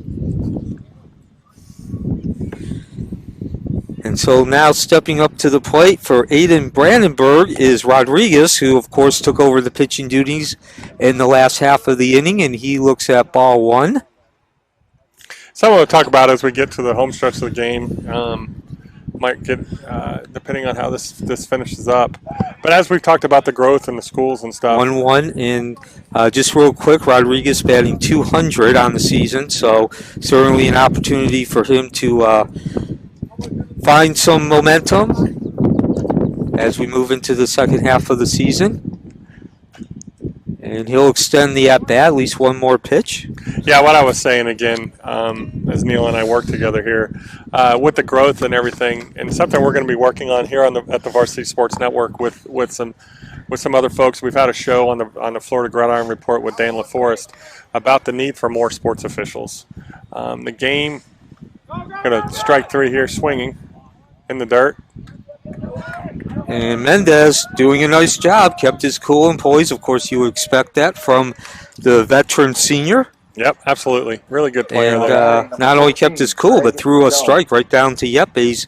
Yepes having to do very little work. So Adam, as Greg Jones steps in with 2 outs, top of the 5th inning, 8-0 lead for Windermere. And please continue. Yeah, what we were just talking about, and we got approval today, so it looks like it. But on May 9th at Boone High School, we're going to have an officials recruiting fair. These guys come from the Orange Baseball Association, and all the associations, the softball groups, the basketball and baseball groups are looking for more officials. We've got a ground ball to the pitcher. And Rivas scoops that up, trots over to first, and a nice easy throw to Yepes. So that will retire the side in the top of the 5th, and the lead remains 8-0. We'll be back for the bottom of the 5th, but before that, Maddie Little with our sideline report. All right, Coach, top of 4. A little shaky. What was the conversation to tighten that up? Yeah, we were kind of all over the place just because a lot of balls weren't being hit. So we called him in kind of flat-footed, talked about that a little bit. Luckily, it didn't hurt us there, and the guy missed home plate. But, when you're not getting balls hit to you, it's hard to kind of stay in rhythm. And Mason was kind of striking guys out, and then they finally put some balls in play, and we were kind of caught on our feet. And you brought in Ojun Rivas. What was the mindset of bringing him in right then? Well, we're trying to get some guys in. It's 8-0. He hasn't been on the mound yet this year because he starts every game at second base. So we really wanted to try to get him some mound time because he is going to be somebody that we're going to throw in the future. So we want to get him in there, get his feet wet, and hopefully do that again with the next guy. An impressive first appearance. Yeah, really nice job by him. Hopefully we can go out and do it for one more inning. All right, guys, that's it with Coach. And thank you, Maddie. Once again, an excellent job of getting the thoughts from the sideline. 8-0 as we go into the bottom of the 5th inning. Windermere High School with the lead in the home team. Wekiva on the mound. Rodriguez will continue. And due up for Windermere, Justin Grant, Juan Lopez, and Holden Bronner. We also have a defensive change. Coach Scudero putting in Luis Perez at shortstop. And before we get this inning underway, of course, Adam Bates, my partner, I'm Neil Fisher, was talking about some big doings among high school umpiring. As high school officiating as a whole, really needs some help. The depth issues are exposing themselves daily in the sense of how many games we have with all the schools and everything. And we got approved today with the help of Orange County Public Schools, the AD, Doug Patterson, who's a partner. Orange County Public Schools is a partner of the Varsity Sports Network, to put on the first ever officials recruiting fair, which is going to be May 9th at Boone High School.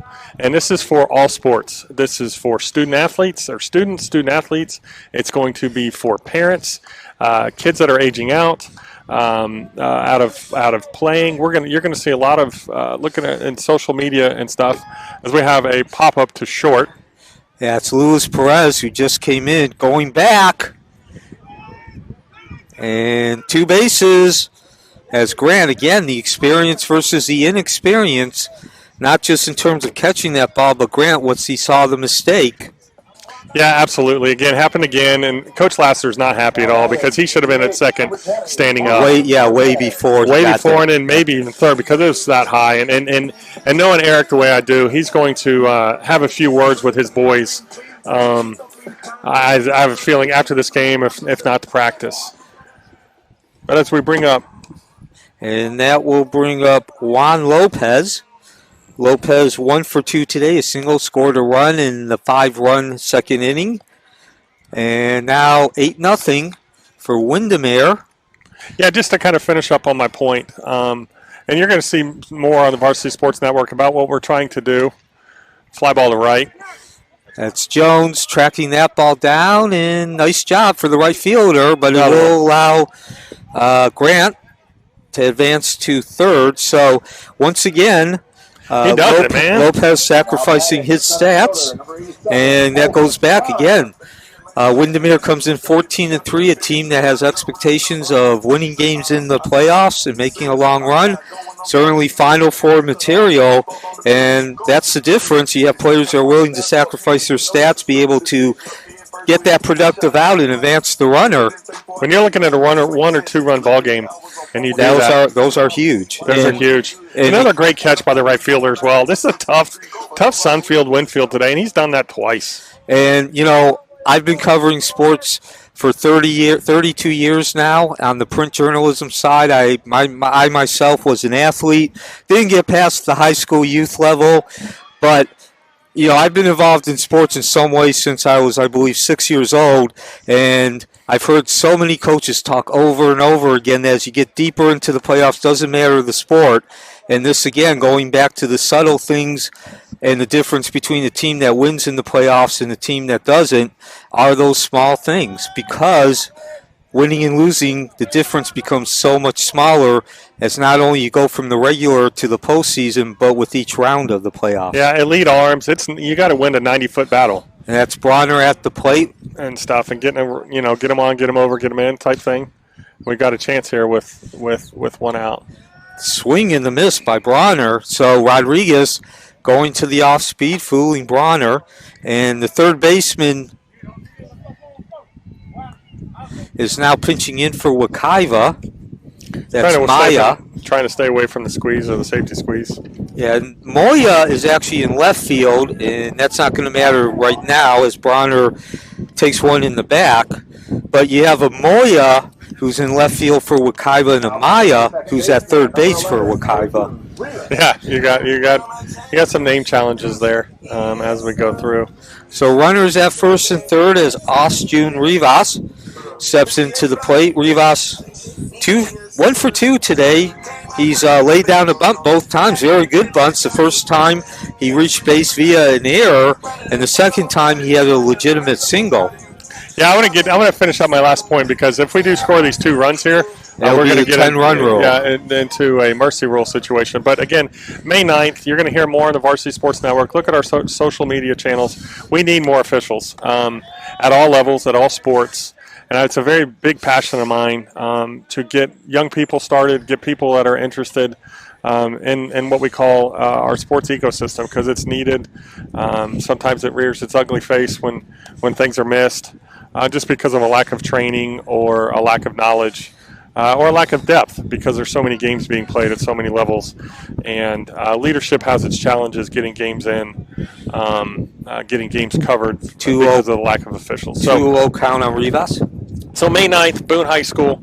Look for that opportunity.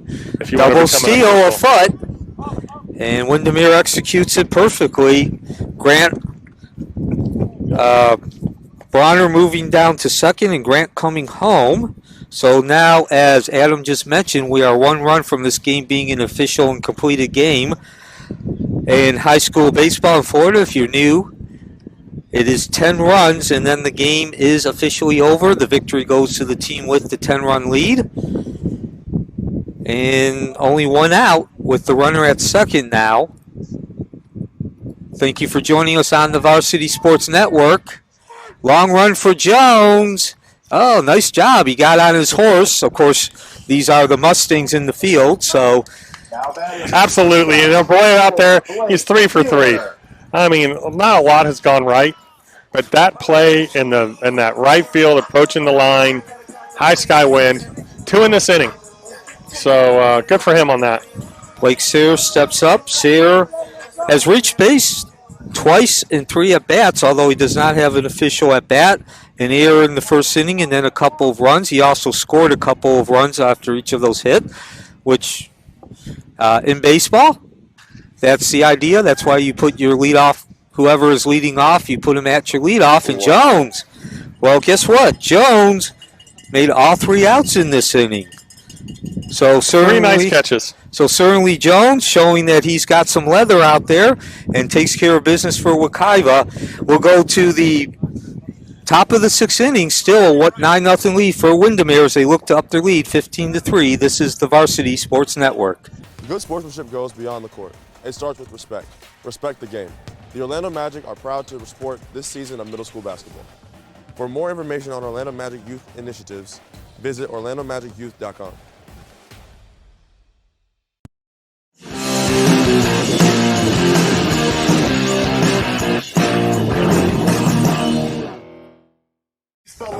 And welcome back to Windermere High School.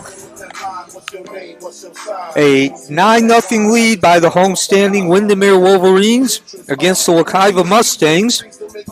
As we begin the top of the 6th inning, Jonathan Mills, Andre Maya, and Dalton Varney, the top of the lineup, due up for Wekiva.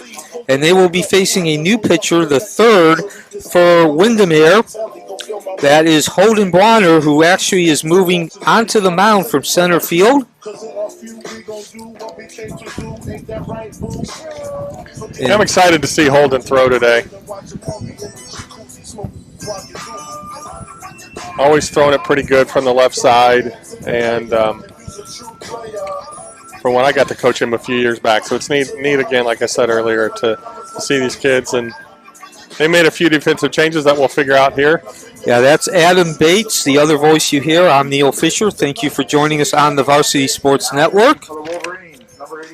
And we also have a change behind the plate. Lopez will be taking over those duties. That's Juan Lopez, who began the game as the designated hitter. And stepping in now, we're going to also have a pitch hitter for Wekiva. Number 17, Luis Perez, steps in. He took over shortstop at the beginning of the last inning. And he looks at strike one.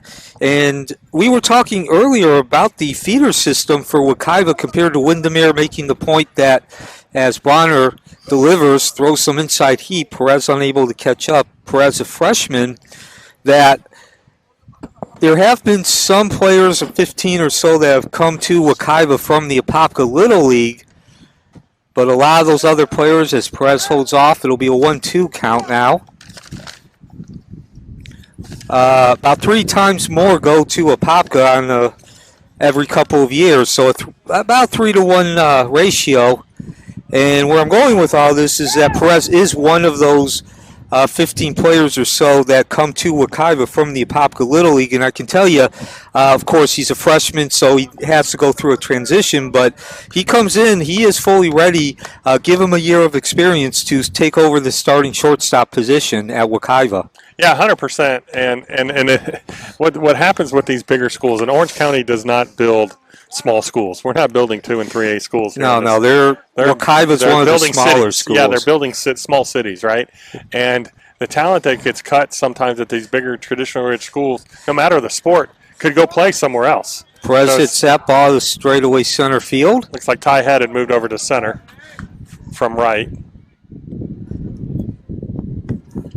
But to my point, sometimes these bigger numbers and traditional rich programs, no matter the sport, these kids can play somewhere else. So it's just kind of figuring that out, because there's a lot of talent in Orange County public schools that never sees the varsity level. And also you bring up another point, Adam. Of course, Adam Bates, the other voice. I'm Neil Fisher.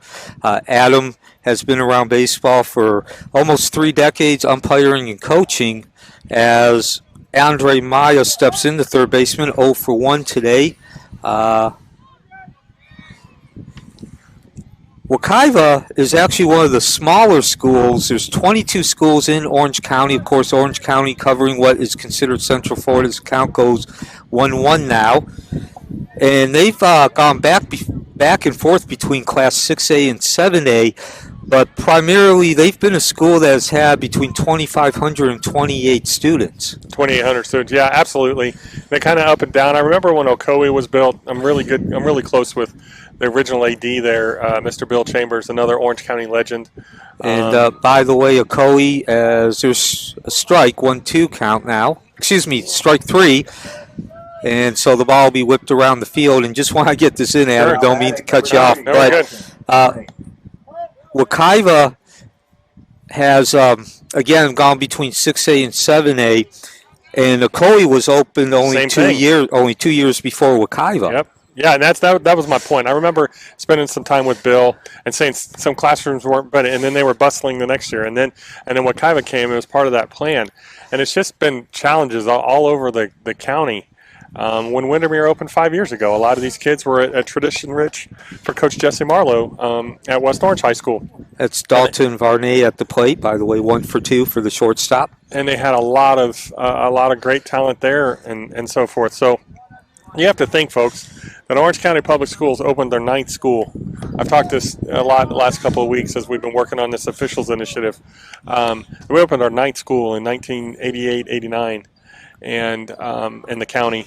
And in this year alone, we just opened up our 21st and 22nd. Yeah. So lots of growth and lots of opportunities and lots of challenges. If we get another pitch here, I want to bring something up about the signs that they're taking as well. Varney slashes that ball to the shortstop. Sayre scoops it up backhand. A long throw to first. So 1-2-3 inning for Bronner, who took over in this inning. We move to the bottom of the 6th inning. Still the 9-0 lead for Windermere. This is the Varsity Sports Network.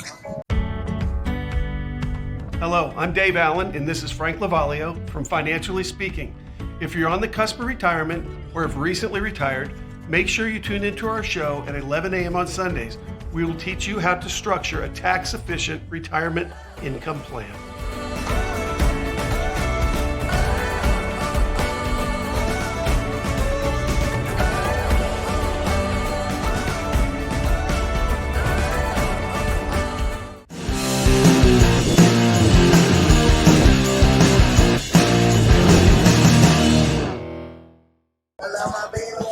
Moving into the bottom of the 6th inning from Windermere High School and the homestanding Windermere Wolverines with a, systematic, business-like performance, 9-0 lead as they come up to bat. I'm Neil Fisher along with Adam Bates. Systematic's a good word there.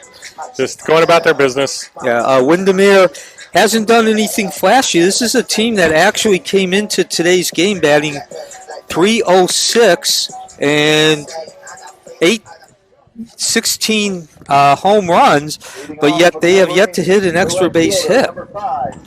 And Ty Head, Gustavo Mendez, and Jack Waddingham are due up.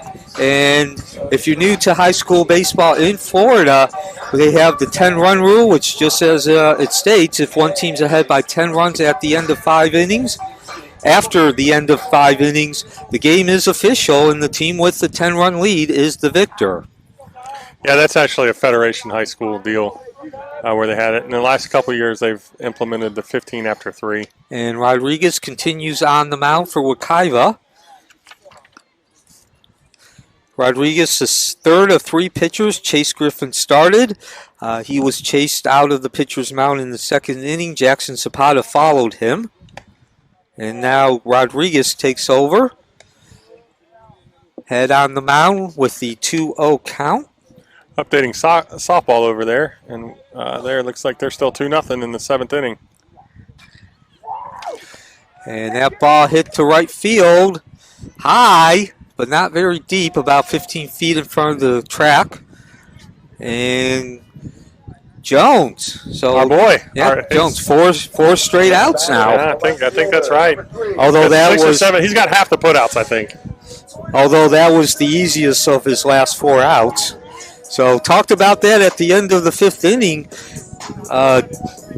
Jones showing he's got some defensive getty up out there, making 3 nice plays, having to do some running and catching the ball, going back to those fundamentals with the breadbasket and then catching a ball over his shoulder. And then our resident can of corn. And that will bring pinch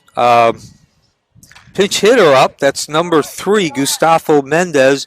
Started the game in the number 3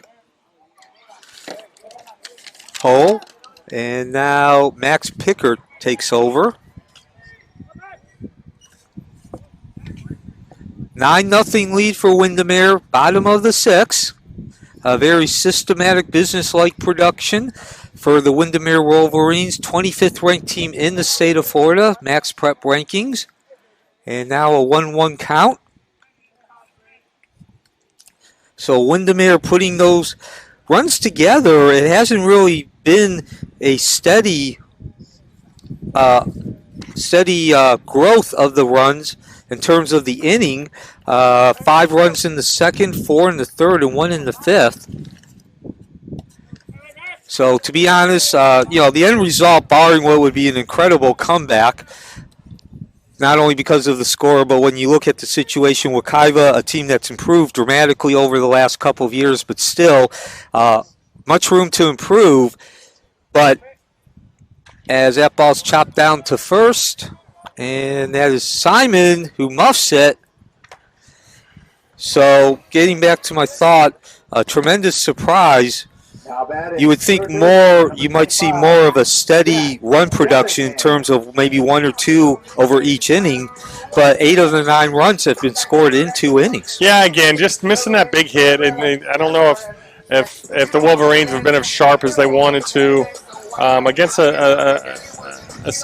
being superior to the opponent today anyway. And another free base.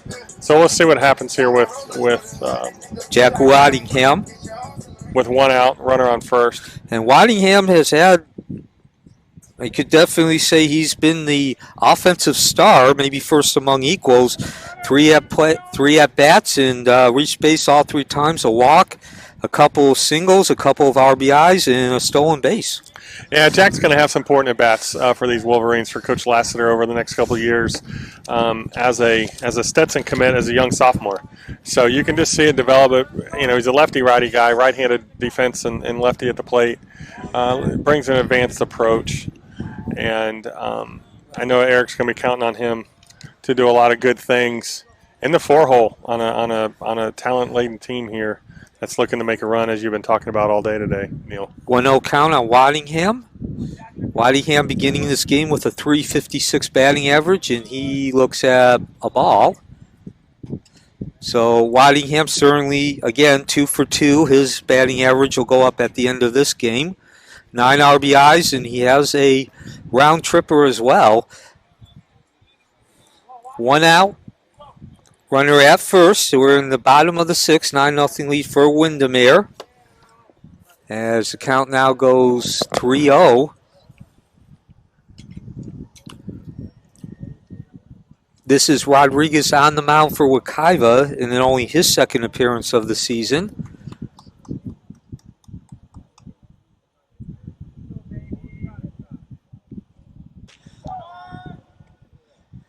And you could hear that strike from umpire John Coombs up here. Yeah, that was the perfect one because the wind went away and he heard it nice and loud. So John getting a little airtime today. He's worked hard. Strike 2, a full count. And I want to talk about John for just a minute. He got recognized. He's a 41-year retired, still with the St. Cloud in some form or fashion. Known John a long time, but his dedication to civil service and to the youth, I believe he's been umpiring as long as he has been with the fire department there in St. Cloud. I believe he's retired from active duty, but still in some form or fashion. John's one of the good guys and belongs in the game and is a great member of our community. And there's ball 4. So runner at first was on his horse, so to speak. Max to be got there to second base, on that. Yeah, and it's been a long time for me personally as Guillermo Yepes steps up to the plate. Yepes having a rough day at the plate, 0 for 3. He came in batting .340, so that's something of a surprise. I'm from Detroit, and like most of the boys I knew growing up in the 70s and the 80s, as Yepes takes the hit batsman, and that'll load the base with only 1 out.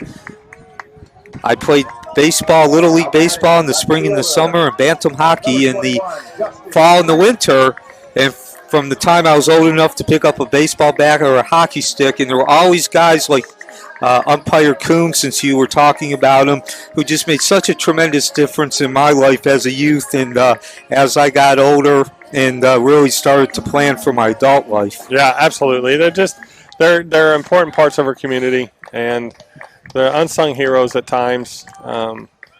Some have more talent than the others.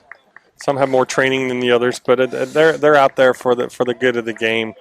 And we all need to work together to support our officials because, as they say, without officials, it's just practice. And so Justin Grant steps in, the righty, 0 for 3 today, did score a run, reached base on an error in the last inning, and now he has a chance. He won't do it on that pitch as Rodriguez throws the heat by him to put this game to an end. It's 9-0, bottom of the 6th, and the 10-run rule in effect for high school baseball in the state of Florida. 10-run lead for one of the teams after the end of the 5th. Game is over, and the team with the lead is declared the victor, and we'll have to wait one more pitch to see if we are going to end the game that way. 1-1 count now. Windermere 14-3, one run away from getting that 15th win. Very systematic, business-like performance today. And to be honest, and most likely they would have won. They would not have won by, or at least they wouldn't be on the brink of the 10-run rule, but certainly they have taken advantage of a number of Wekiva errors, both kinds, the kind that you make in the field, not fielding the ball cleanly or throwing the ball wild, and then some decision-making, as the count will now be 2-2. And as you mentioned, Adam, several times, I mean, Wekiva's played hard. They've come here. They've been focused. But in the end, Windermere is just simply the better team, skill set, and also experience. Yeah, and at the bottom, if you had another, a scoreboard for mistakes, the least mistakes are beating the most mistakes at the end of the day, and that's what's happened today. And they're going to work hard. They've been competitive, giving their best foot forward as student athletes here, and it just they just kind of gotten beat by the superior team today. So full count now.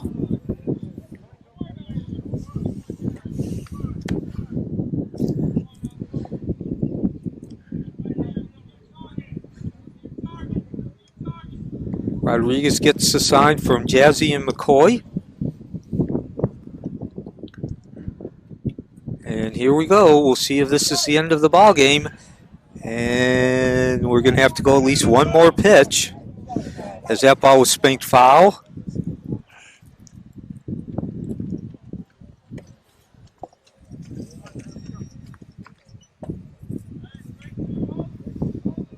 So everybody back to your assigned positions. I do want to say something right quick as we're potentially wrapping up. I heard from one of our... Ball lifted into left field. It's Moya on the charge. And there's the ball game. As Pickard will come in. And before we sign off, Adam. And that's the ball game, ladies and gentlemen. I've enjoyed it. And being here 3 times in a week. Looking forward to doing more. It's a great time of year. Thank you, everybody, for being a part of this. And look forward to growing what we're doing with Varsity Sports Network. We're going to take it down to Maddie, I believe. The starting pitcher for the Wolverines tonight. Mason, you were able to come in and hold Wekiva early with 5 strikeouts. What's your mentality on the mound? I think I did a pretty good job today. 0 walks and about 12 pitches average per inning. I think it was a really good performance.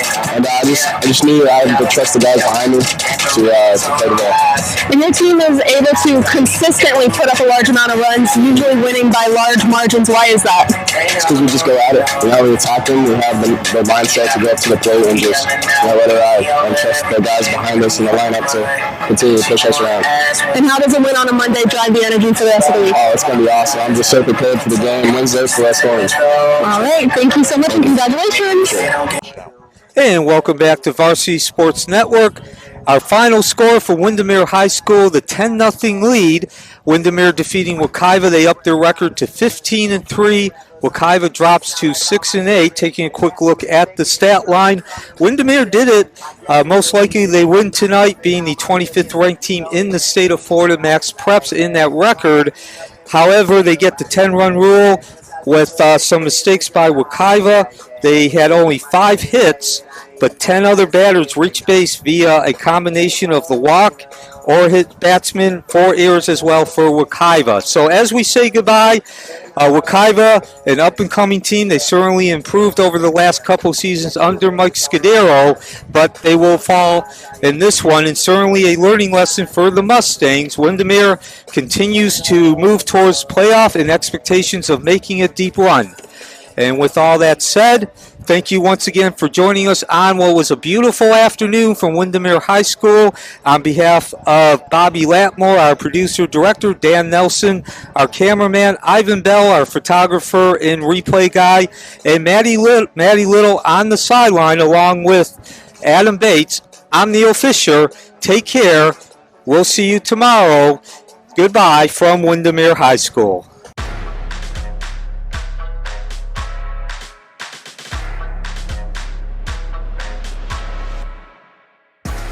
When you're a star high school student athlete, you compete tirelessly on the court and in the classroom to achieve your one dream of playing in college. Top schools recruit you and even offer you a scholarship. Then senior year hits, and you find out that the class you took actually doesn't count. Your GPA is .25 off, or your SAT score is 10 points too low. All because your counselor, your coach, and your parents couldn't make sense of the rules. And by the time you find out, it was too late to catch up. Boom. Game over. Honest Game is the clear pathway for getting in. We automate the process so the student, the parent, the coach, the counselor, and the college all get real-time eligibility updates. With Honest Game, everyone knows what to do before it's too late. In the last 20 years, total athletic scholarship money has grown from $2.5 million to over $3 billion. With the NCAA on the verge of allowing student athletes to earn money on their likeness, recruits and college coaches will more than ever need to know their eligibility status. Learn more at honestgame.com and let the dream live on.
Hello, everyone, and welcome to Varsity Sports Network's.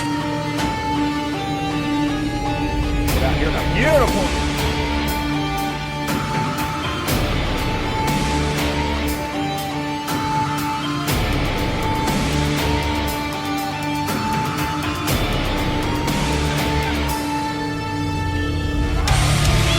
Oh, surges in right at the top of the sixth. Jabari finds a little slim. He's gone.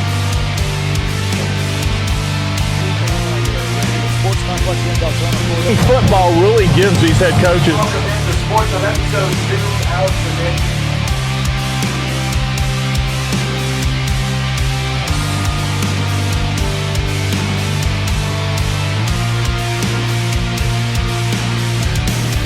This is the High School Scoreboard Show right here on Varsity Sports Network.